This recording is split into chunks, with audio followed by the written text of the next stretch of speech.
Bismillahirrahmanirrahim. Assalamualaikum warahmatullahi wabarakatuh.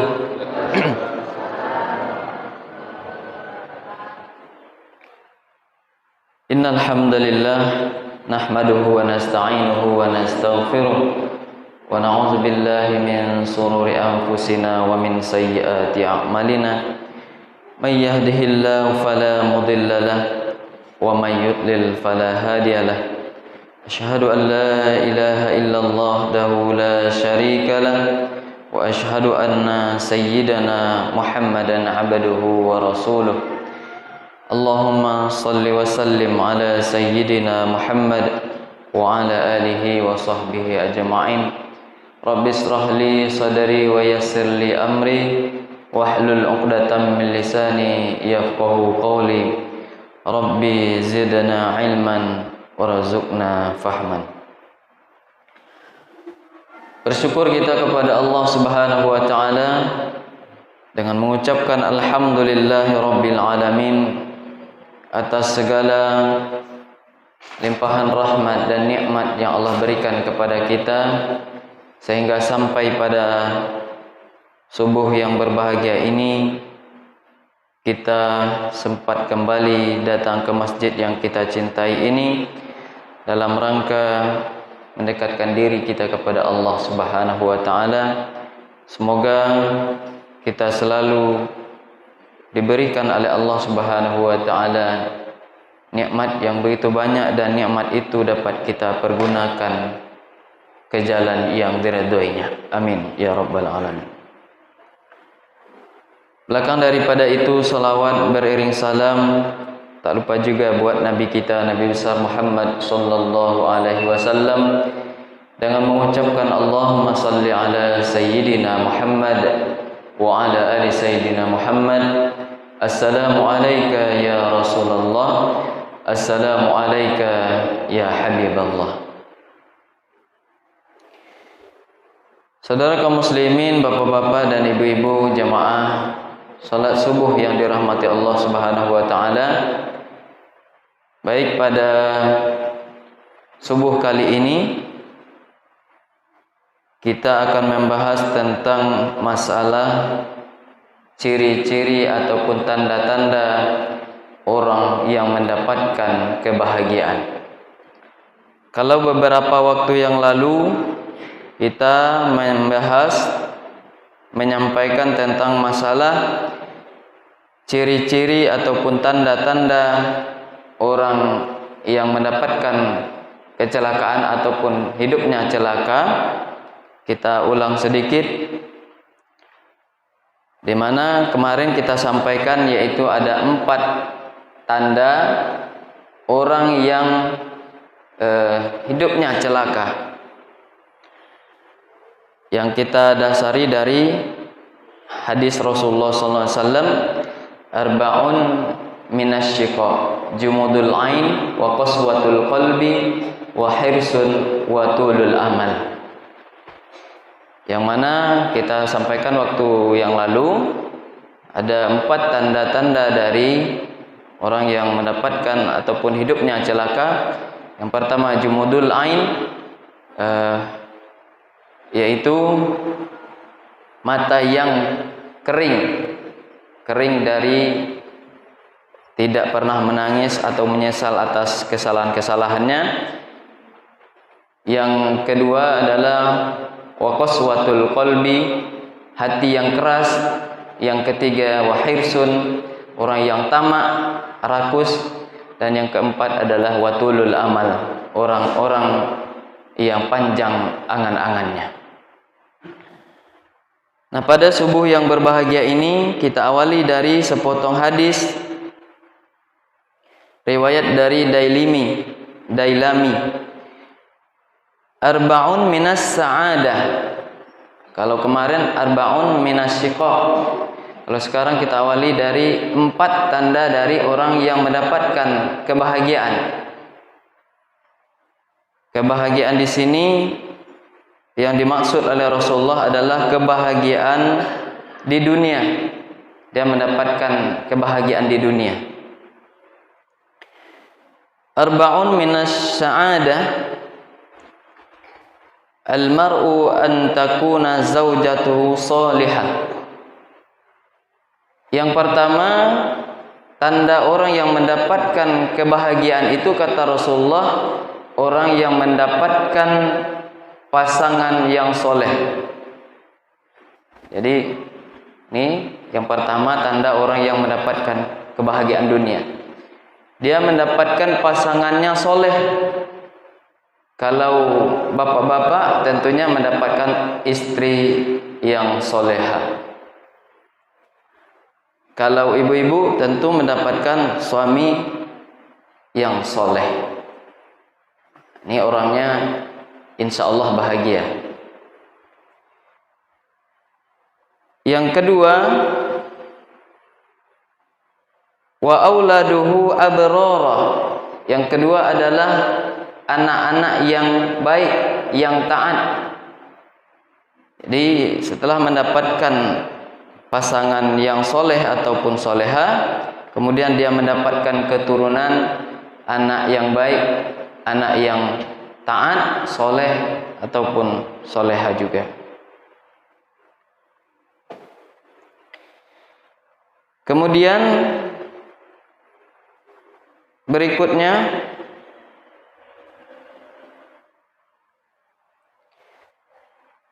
wa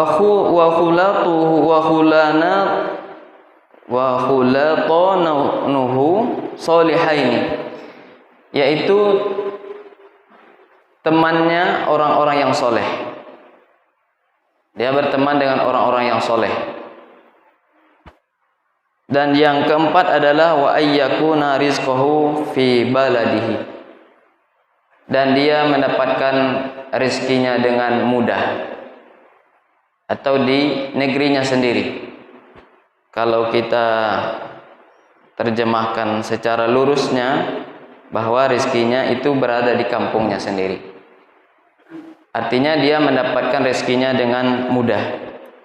Jadi ini ada 4 ciri inilah yang orang yang mendapatkan kebahagiaan dunianya, mendapatkan pasangan yang soleh atau soleha, mendapatkan keturunan yang baik, kemudian temannya orang-orang yang baik, dan rezekinya didapatkan dengan cara yang mudah. Kalau ada kita keempat-empatnya ini, berarti kita telah mendapatkan kebahagiaan dunia. Tapi belum tentu juga mendapatkan kebahagiaan akhirat, karena ada syarat yang lain yang perlu kita penuhi. Tapi insya Allah dengan yang 4 ini kalau kita dapatkan dengan mudahnya, insya Allah kita juga akan mendapatkan kebahagiaan akhirat dengan syarat-syarat tertentu. Ibu bapak yang dirahmati Allah Subhanahu wa taala, nah, menjadi ataupun mendapatkan pasangan yang soleh ini tentunya dari awal sebelum kita mendapatkan pasangan itu kita telah memilihnya. Nah, bagaimana kalau seandainya kita mendapatkan pasangan yang tidak soleh? Saya tidak mendapatkan pasangan yang soleh, Ustaz. Lalu bagaimana? Nah, kita berusaha untuk memperbaikinya. Tentunya kita berusaha untuk memperbaikinya. Jangan pula kita berusaha untuk menukarnya, karena itu adalah pemberian dari Allah Subhanahu wa taala. Hari ini kita mendapatkan pasangan yang tidak soleh, kalau gitu saya tukar aja lah Ustaz. Cari yang soleh, jangan. Yang ada aja lah ya Bu ya. Yang ada saja, tapi kita berusaha menjadikannya soleh atau soleha. Kalau kita dapat istri yang tidak soleh, yang tidak soleha, kita berusaha mengajak dia untuk menjadi soleha. Kalau kitanya atau ibunya tidak mendapatkan suami yang soleh, yang taat, kita berusaha mengajaknya menjadi orang yang soleh. Kalau memang dari awal dua-duanya soleh dan soleha, ya alhamdulillah. Tapi kebanyakan Ada yang suaminya soleh, istrinya tidak soleh. Ada yang istrinya soleha, suaminya Fir'aun. Suaminya tidak taat kepada Allah Subhanahu wa taala. Ada yang soleh dua-duanya. Itulah contohnya keluarga Nabi Ibrahim, keluarga Nabi Muhammad. Tapi ada juga keluarga Nabi yang istrinya tidak soleh, istrinya tidak soleha. Contohnya Nabi Lut. Itu dia istrinya tidak soleh, tidak soleha. Artinya bukan dia tidak berbuat baik kepada Nabi Lut, tetapi dia tidak mau menjalankan ajaran yang dibawakan oleh Nabi Lut. Nah, kemudian kita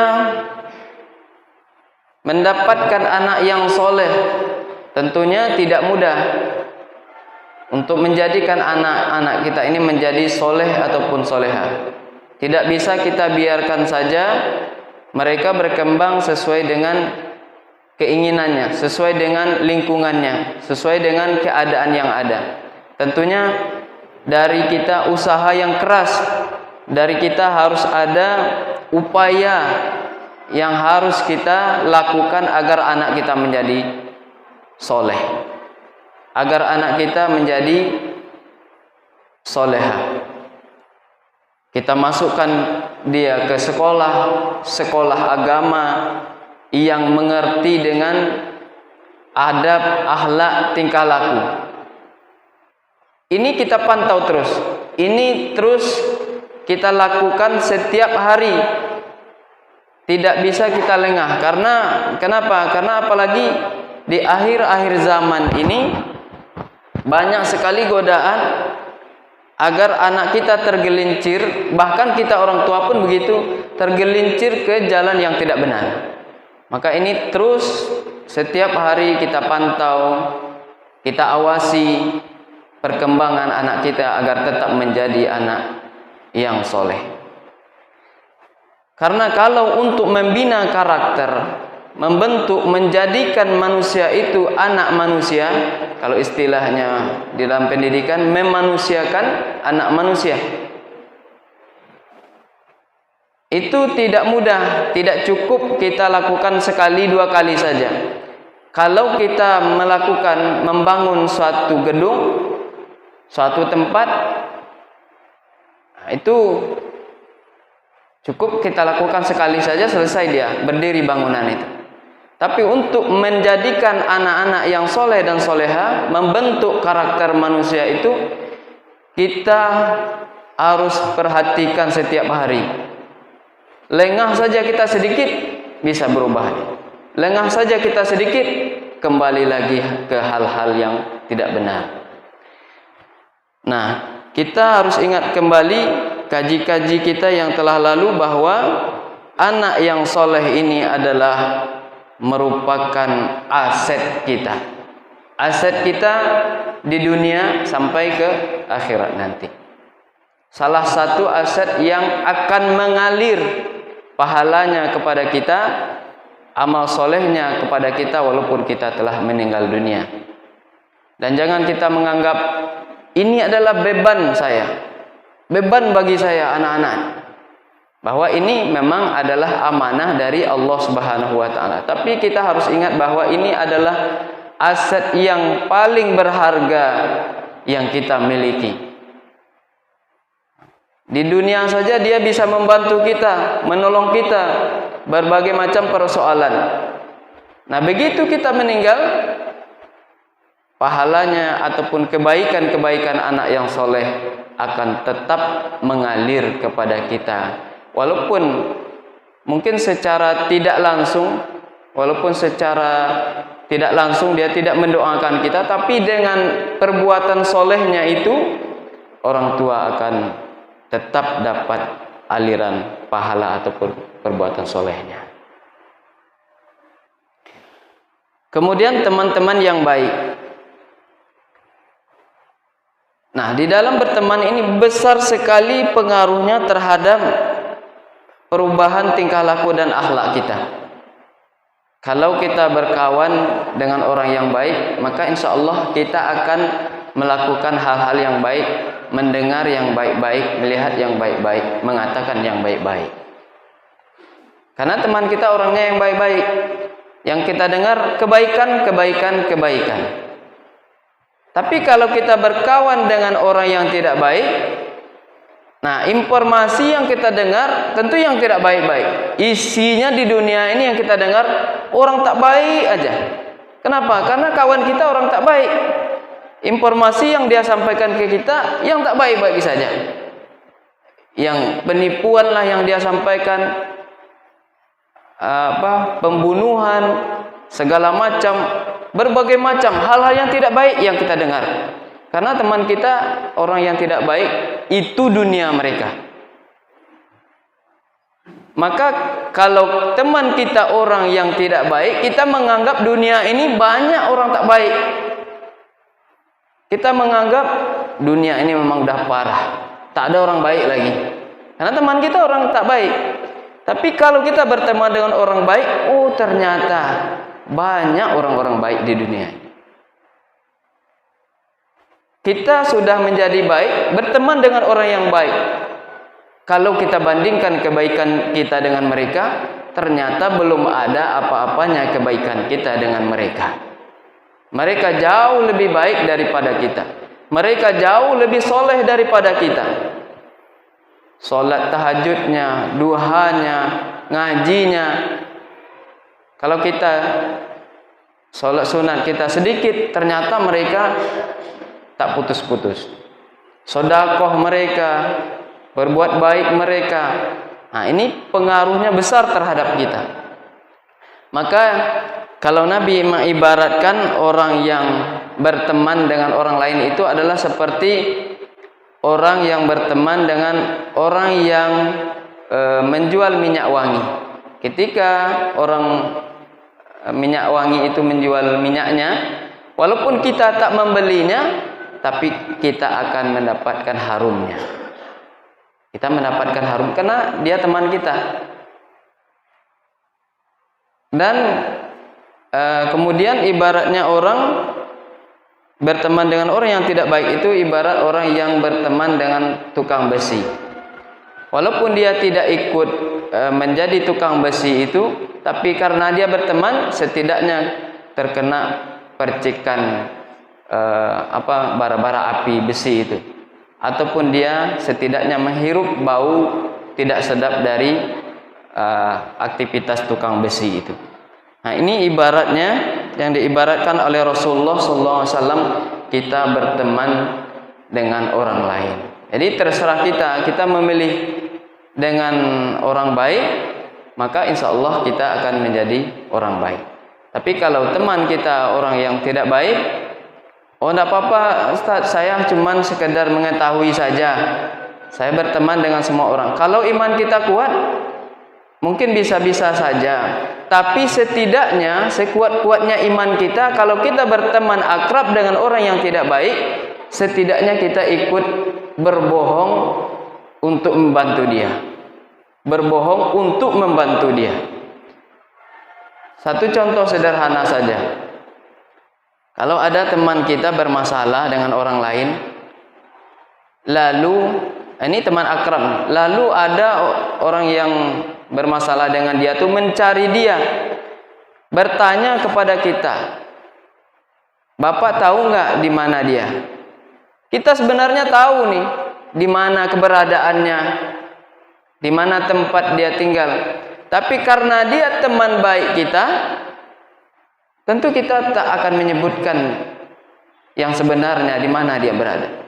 Nah, setidaknya di situ kita sudah ikut berbohong karena berusaha membantu melindungi kegiatan dan aktivitasnya. Ini contoh sederhana saja. Nah, saudara kaum muslimin, bapak-bapak, ibu-ibu, jemaah salat subuh yang dirahmati Allah Subhanahu wa taala. Kemudian kalau seandainya kita tidak mendapatkan contoh-contoh tanda-tanda kebahagiaan di atas tadi. Yang pertama tadi adalah istrinya yang soleh atau soleha, pasangan yang soleh, kemudian anak-anak yang taat, anak yang soleh, kemudian teman-teman yang baik, dan rezeki yang murah, yang mudah didapatkan. Lalu kita tidak ada itu semua, tidak mendapatkan itu. Bagaimana supaya kita tetap bisa bahagia? Kita ini harus bahagia. Bukankah doa kita, Rabbana atina fid dunya hasanah wa fil akhirati hasanah wa qina azabannar. Kita minta kebahagiaan dunia, kebahagiaan akhirat. Tapi kebahagiaan dunia yang disampaikan oleh Rasulullah di dalam hadis tadi tak kita dapatkan. Pasangan kita tidak soleh, anak-anak kita tidak ada yang soleh, rezeki kita sulit, teman kita tak baik. Apa usaha lain yang harus kita lakukan agar kita tetap mendapatkan kebahagiaan? Yang pertama adalah sabar. Apa yang pertama, Bu? Sabar. Kalau ibu mendapatkan suami tidak soleh, sabar. Ini upaya yang harus kita lakukan. Sabar ini kalau kita lihat sepintas, ini mudah. Kalau kita dengar, sabar ya Pak, sabar ya Bu. Tapi penerapannya itu yang sulit. Bahkan ketika selesai pengajian tentang masalah sabar, hilang sandal kita, ngamuk juga kita. Padahal baru selesai kita membicarakan masalah sabar. Jadi sabar ini adalah letaknya ketika di awal bagaimana ketika kita mengalami masalah di awal itu. Kalau kita mampu sabar di awal itu, disitulah sebenarnya dia sabar itu. Dan sabar itu memang tidak ada batasnya. Ketika kita telah mengatakan udah melampaui batasnya, berarti nggak sabar lagi. Udah hilang sabarnya. Udah hilang batas sabar saya katanya. Berarti nggak sabar lagi dia.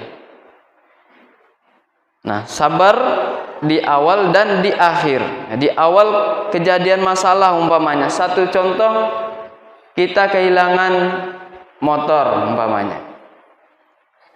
Nah, sabarnya itu di awal itu, begitu motor kita hilang, apa yang terucap dan apa yang terlintas di pikiran kita?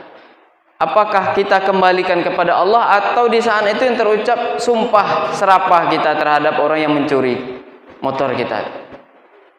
Kalau yang terucap di saat itu macam-macam, sumpah serapah terhadap orang yang mencuri motor kita, berarti sabarnya udah tidak ada. Walaupun setelah itu mungkin 5 menit, 10 menit setelah itu baru kita terucap sabarnya itu, baru kita ingat sabarnya. Tapi di awal-awal itu kita sudah tidak bisa sabar, berarti sabar kita belumlah kuat. Nah, itu sabar yang pertama. Yang kedua adalah syukur. Yang kedua, kalau kita tidak mendapatkan kebahagiaan seperti yang di atas tadi, kita bersyukur atas apa yang diberikan oleh Allah Subhanahu wa taala. Mensyukuri segala nikmat yang Allah berikan. Kita harus bisa mengucapkan alhamdulillah ala kulli hal. Memuji Allah Subhanahu wa taala di atas segala keadaan kita, di atas keadaan yang kita hadap. Bersyukur ketika diberikan nikmat dan bersyukur ketika juga tidak diberikan nikmat oleh Allah Subhanahu wa taala. Kita kadang bersyukurnya ketika menerima nikmat saja. Ketika nikmat banyak, gaji didapat, pangkat naik, alhamdulillah. Besar lagi alhamdulillahnya. Di depan orang lagi. Ketika mendapatkan kenikmatan. Tapi ketika mendapatkan musibah, itu mengumpatnya besar pula. Mampu tidak kita bersyukur ketika kita tidak diberikan nikmat oleh Allah dengan cara sabar tadi juga. Ini kaitannya, sabar dengan syukur itu saling berkaitan. Kemudian ikhlas. Ikhlas kita atas keadaan yang diberikan oleh Allah Subhanahu wa taala. Kalau kita mengatakan saya ikhlas, tapi kita sendiri yang merasakannya, ikhlas atau tidaknya. Kalau orang lain tak bisa menilai ikhlas atau tidaknya, karena itu adalah perbuatan hati kita yang merasakan kita ikhlas atau tidaknya. Kalau kita mengatakan kita ikhlas tapi dalam hati kita tidak ikhlas, maka sebenarnya kita tidaklah ikhlas. Walaupun kita melihatkan kepada orang lain, saya ikhlas, tapi dalam hati kita tidak ikhlas. Kemudian yang berikutnya adalah ridho atas hal-hal yang diberikan oleh Allah Subhanahu wa taala. Dan yang terakhir adalah tawakal ataupun menyerahkan segala urusan kita kepada Allah Subhanahu wa taala. Kalau itu kita telah lakukan, insya Allah kehidupan kita akan bahagia dunia dan akhirat. Kita telah kembalikan, kita serahkan segalanya kepada Allah Subhanahu wa taala. Kalau kita diberikan kenikmatan, alhamdulillah. Kalau tidak diberikan kenikmatan, itu juga dari Allah Subhanahu wa taala juga kita mengucapkan alhamdulillah. Jadi tidak ada beban bagi kita, tidak ada masalah bagi kita, karena semuanya itu adalah dari Allah Subhanahu wa taala. Kalau dengan demikian, maka bahagialah kita hidup di dunia ini, dan hidup kita insya Allah bahagia di akhirat nanti. Demikian yang dapat kami sampaikan. Mohon maaf atas hilaf dan kesalahan dalam menyampaikan tausiah ini. Terima kasih atas segala perhatian Bapak Ibu. Billahi taufiq wal hidayah. Assalamualaikum warahmatullahi wabarakatuh.